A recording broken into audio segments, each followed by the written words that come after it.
बिस्मिल्लाहिर्रहमानिर्रहीम अल्हम्दुलिल्लाहि रब्बिल आलमीन अल्लाहुम्मा सल्लि व सल्लिम व बारिक अला मन निस्बुहु सय्यिदना व मौलाना मुहम्मदुन अहमदुन हामिदुन महमूदुन हबीबिकल नबिय्युल उम्मिय्युर रऊफुर रहीम व अला आलिहि व अस्हाबिहि अजमईन व बारिक व सल्लिम सल्लि अलैहि। मुअज़्ज़िज़ सामीन कराम, अस्सलामु अलैकुम व रहमतुल्लाहि व बरकातुहू। आज एक मरतबा फिर सूरह फातिहा का एक बड़ा खूबसूरत अमल लेकर आपके सामने हाजिर हैं। ये अमल ख़ास तौर पर उन लोगों के लिए है जो लोग दूसरों की दुश्मनों के शर से परेशान आ चुके हैं, शरीरों के शर से परेशान आ चुके हैं।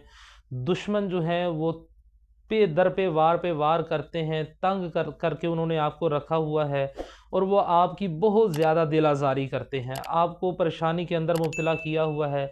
मिसाल के तौर पर कुछ घरों के अंदर कुछ ऐसे मामलात होते हैं कि कुछ जॉइंट सिस्टम होते हैं जिसकी वजह से कुछ एक फैमिली दूसरी फैमिली की बहुत ज़्यादा दिल आज़ारी करती है, और कुछ ऐसे भी मामलात होते हैं कि बाहर कुछ लोग आपकी बहुत ज़्यादा दिल आज़ारी करते हैं। तो ये अमल ख़ास तौर पर उन लोगों के लिए बड़ा ही मुफीद ये अमल है।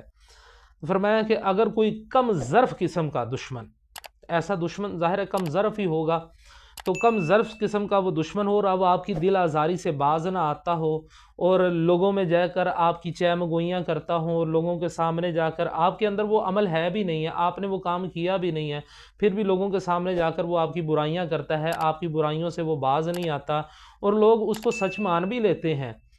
तो आपने क्या करना है, आपने ऐसे शख्स से निजात पाने के लिए, और फिर ऐसा शख्स ऐसी मुंह की खाएगा कि आप हैरान हो जाएंगे, आपने करना क्या है कि आपने हर रोज़ ज़ोहर की नमाज के बाद, हर रोज़ ज़ोहर की नमाज के बाद 41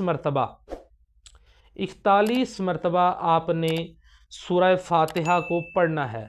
सूरह फातिहा को आपने 41 मरतबा पढ़ना है और 41 दिन तक ही आपने इस अमल को करना है।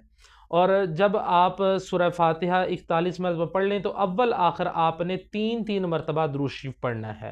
कोई भी दुरूद शरीफ आप अव्वल आखिर 3-3 मरतबा पढ़ लें और ज़ोहर की नमाज पढ़ने के बाद आपने ये अमल करना है। और उसके बाद आसमान की तरफ यूं आपने मुंह उठाना है और फिर अल्लाह ताला से अपनी हाजत बयान करनी है और उस शख्स की शिकायत करनी है कि या अल्लाह पाक, ये मामला है, अल्लाह पाक अब तू ही इससे निजात अता फरमा।